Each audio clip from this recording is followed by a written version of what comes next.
प्यारे बच्चों, जय हिंद। बच्चों, क्लास 8th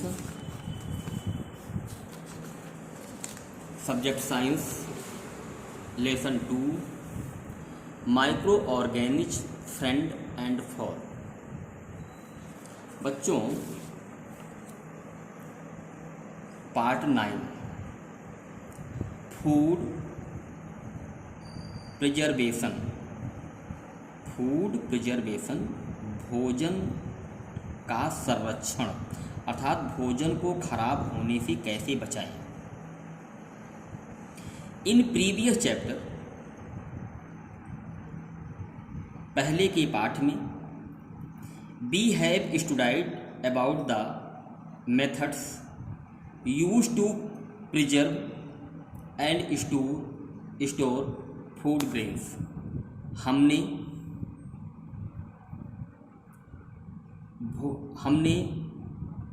भोजन के अनाजों को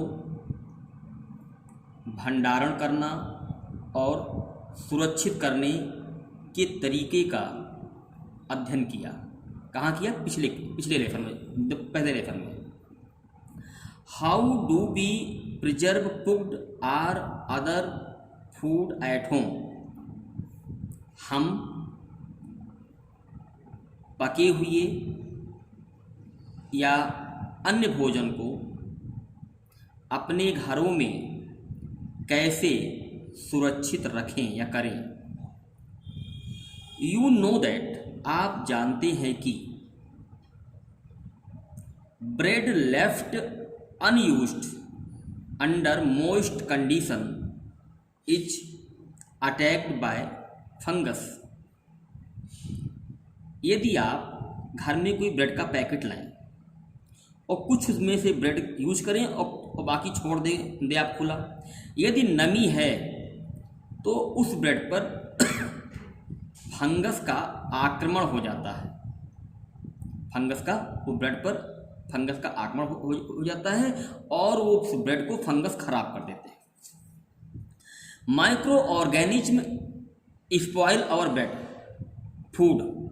सूक्ष्म जीव हमारे भोजन को खराब कर देते हैं या गंदा कर देते हैं। Spoiled food emits bad smell.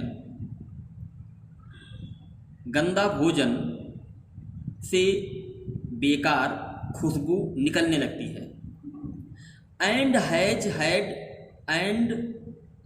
A bad taste, और उसका स्वाद भी खराब हो जाता है। एंड चेंज्ड कलर, और उसका रंग भी बदल जाता है। Is spoiling of food a chemical reaction. क्या खराब भोजन में रासायनिक परिवर्तन होता है या क्या कोई रासायनिक क्रिया होती है? हाँ बच्चों, होती है। इसी कारण भोजन खराब हो जाता है। पहेली बॉट सम मैंगोज। पहेली ने कुछ आम खरीदे, but she could not eat them for a few days. किंतु उसने उन आमों को कुछ दिन तक नहीं खाया।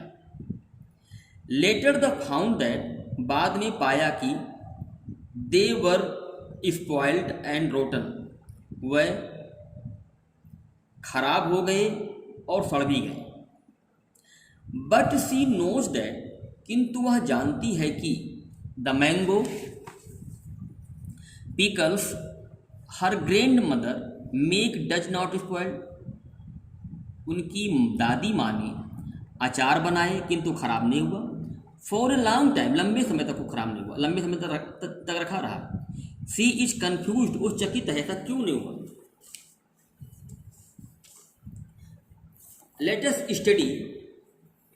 Latest study the common method to preserve our food in our homes. आओ हम उस सामान्य तरीके का अध्ययन करते हैं जिस तरह से कि भोजन को हम अपने घरों में सुरक्षित रखें। We have to prevent from the attack of micro organism. ताकि हम अपने घरों में जो भोजन रखें उसमें सूक्ष्म जीवों का आक्रमण ना हो, या सूक्ष्म जीवों के आक्रमण को हम कैसे रोकें, प्रिवेंट कैसे रोकें।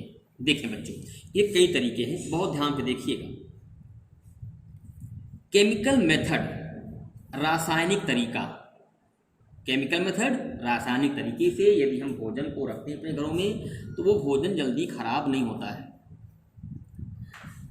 The common chemical generally use to check the growth of micro organism are salt and edible oils.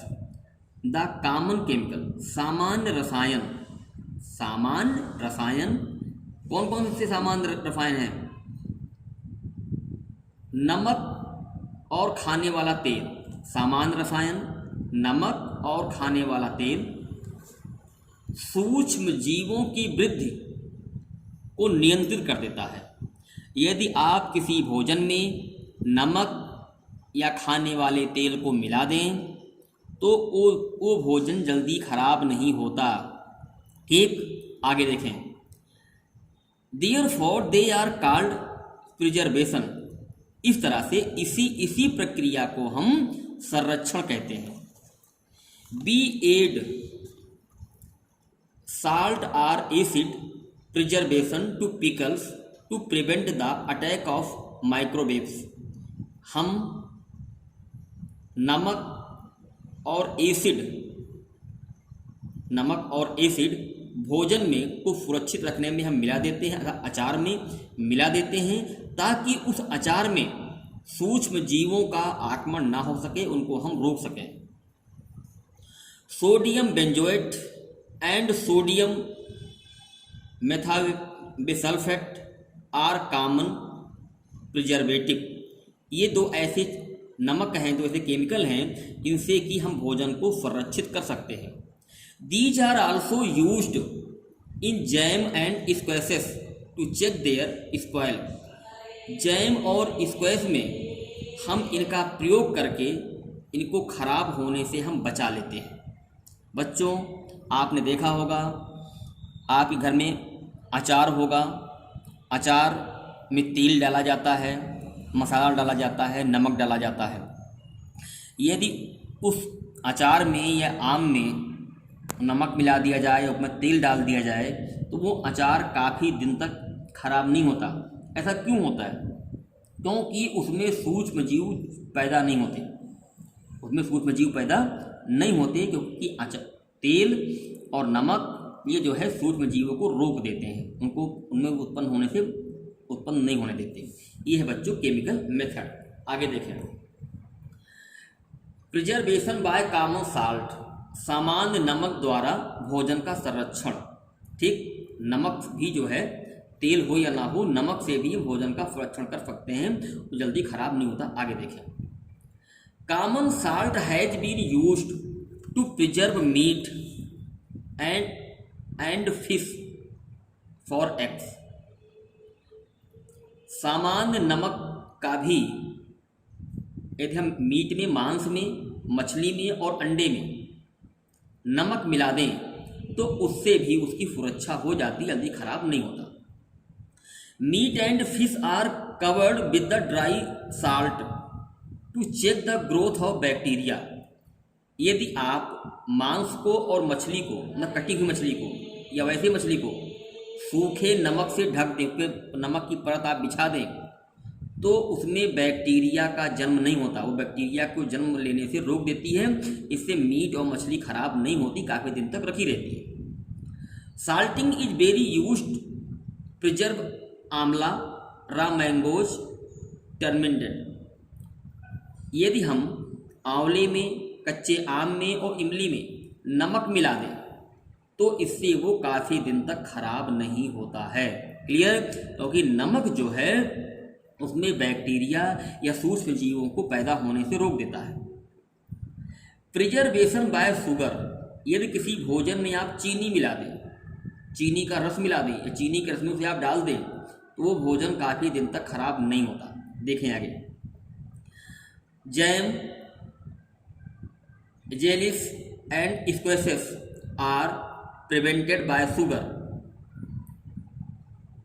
ये चीज़ें जो है शुगर द्वारा संरक्षित की जाती हैं।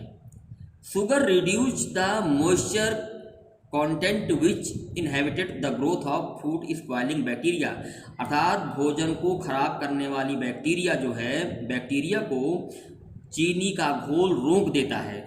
जैसे रसगुल्ला है, रसमलाई है, इतनी भी चीज़ें हैं, चीनी में मिठाइयाँ हैं, यदि उनको चाशनी में आप डुबो देते हैं तो वो मिठाई ज़्यादा जल्दी खराब नहीं होती है। इसलिए शुगर का जो घोल होता है वो बैक्टीरिया को उत्पन्न होने से रोक देता है। आगे देखें बच्चों, prevention by oil and vinegar, तेल और सिरका। तेल और सिरके द्वारा आप भोजन को कैसे संरक्षित रख सकते हैं, उसके जल्दी खराब होने से कैसे आप बचा सकते हैं। Use of oil and vinegar prevent spoiling of pickles. तेल और सिरका अचार को खराब होने से बचा लेता है। Because bacteria can not live in such environment, क्योंकि बैक्टीरिया ऐसे वातावरण में नहीं रह सकती है जहाँ तेल हो, सिरका हो, नमक हो। ऐसी जगह पर बैक्टीरिया उत्पन्न नहीं हो सकती है। Vegetables, fruit, fish and meat are often preserve by this method. इस तरीके के द्वारा सब्जियों, फलों, मछली और मीट को भी खराब होने से रोका जा सकता है। ठीक। हीट एंड कोल्ड ट्रीटमेंट, गर्म और ठंडी, ज़्यादा गर्म हो, ज़्यादा ठंडी हो तो वहाँ भी बैक्टीरिया उत्पन्न नहीं होती, वहाँ पर भी हमारे भोज्य पदार्थ काफ़ी दिन तक सुरक्षित रह सकते हैं। देखें, you must have observed your mother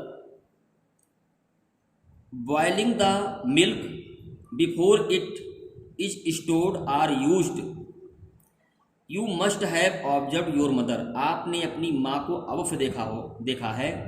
boiling the milk before it is stored or used, अर्थात उबालने से पहले दूध को स्टोर किया, कहीं रखा जाता है। बॉइलिंग किल मेनी माइक्रो ऑर्गेनिज्म, यदि आप दूध को उबाल देते हैं तो उसमें जितने भी सूक्ष्म जीव हैं वो मर जाते हैं। इससे आपका दूध जल्दी खराब नहीं होता। यदि आपको दूध 2-3 दिन तक रखना है तो उसी दूध को आप बार बार उबालते रहते हैं। ऐसा आपने देखा होगा अपने घरों में। ऐसा इसलिए होता है ताकि उसमें माइक्रो ऑर्गेनिज्म, सूक्ष्म जीव जन्म ना लेने पाएँ। Similarly we keep our food in the refrigeration, हम अपने भोजन को फ्रीज में रखते हैं। Low temperature inhibit the growth of microwaves, क्योंकि फ्रीज में बहुत टेम्परेचर बहुत लो होता है, वहाँ ठंड बहुत ज़्यादा होती है, उसमें इसलिए उसमें सूक्ष्म जीव उत्पन्न नहीं होते। आगे देखें, पास्चुराइज्ड मिल्क कैन बी। अब बच्चों पहले आपको मैं बताना चाहता हूँ पास्चुराइज्ड मिल्क क्या होता है। जिस दूध से पहले ही क्रीम निकाल ली जाती है वो दूध बच्चों पास्चुराइज्ड मिल्क होता है। Clear. Pasteurised milk can be consumed without boiling as it is free from microwaves. जो दूध पास्चुराइज हो उसे बिना गर्म किए ही रखा जा सकता है, क्योंकि उसमें से सूक्ष्म जीव खत्म हो जाते हैं, वो सब क्रीम में चले जाते हैं। The milk is heated to 70 degree Celsius for 15 to 30 second. यदि पास्चुराइज दूध है उसको 70 डिग्री सेल्सियस पर गर्म किया जाए तो 15 से 30 मिनट में वो गर्म हो जाता है। एंड देन सडनली चिल्ड, और यदि ठंडा भी हो जाता है। एंड स्टोर, और उसको स्टोर भी कर दिया जाता है, मतलब भंडार कर दिया जाता है, चाहे वो फ्रीज हो चाहे वो कहीं भी हो। बाय डूइंग सो, ऐसा करके it prevent the growth of microwaves, यदि ऐसा कर दिया जाता है तो उसमें सूक्ष्म जीव उत्पन्न नहीं होते जो कि दूध को खराब करते हैं। This process was discovered by Louis Pasteur. Louis Pasteur नामक वैज्ञानिक ने इस प्रक्रम की खोज किया था बच्चों, इसीलिए बच्चों इसको पास्चुराइजेशन कहा जाता है। आगे देखें, स्टोरेज एंड पैकेजिंग, मतलब आप कैसे अपने खाद्य पदार्थ को स्टोर करें, कैसे भंडारण करें, कैसे पैकिंग करें कि वो ख़राब ना हो। These days, dry fruits and even vegetables are sold in sealed, airtight packets to prevent the attack of microwaves। आजकल आप देखते होंगे जैसे कि बादाम है, काजू है और फल हैं, कुछ ऐसे ड्राई फ्रूट्स हैं, वेजिटेबल्स हैं, उनको काट करके सुखा करके पैकेट में बंद कर दिया जाता है, टाइट कर दिया, सील कर दिया जाता है। इसलिए कर दिया जाता है कि जब तक उसमें हवा नहीं जाएगी तब तक उसमें सूक्ष्म जीव पैदा नहीं होंगे, और जब तक सूक्ष्म जीव पैदा नहीं होंगे तब तक वो ख़राब नहीं होगा। आप बाज़ार से जो मसाला लेते हैं, जो काजू लेते हैं, जो भी ऐसे बंद चीज़ें आप लेते हैं, नमकीन आप लेते हैं, नमकीन को बंद पैकेट में, जैसे कि आप हल्दीराम का नमकीन आप लाते हैं, वो पैकेट टाइट होता है, उसमें हवा नहीं जाती, वो चाहे सालों साल आप रखे रहें, उसका स्वाद और क्वालिटी वैसे को वैसे बनी रहेगी, क्योंकि उसमें हवा का आदान प्रदान न होने के कारण उसमें सूक्ष्म जीव उत्पन्न नहीं होते हैं और आपका भोजन सुरक्षित रहता है। बच्चों, ये बहुत इम्पोर्टेंट टॉपिक है 8th क्लास के बच्चों के लिए। ठीक है, इस सब आपको मैं अच्छी तरह से आपको मैं टीच कर चुका हूँ। इसको भी आप अच्छी तरीके से रिवीजन कर लीजिएगा, पिछला भी रिवीजन कर लीजिएगा। जय हिंद,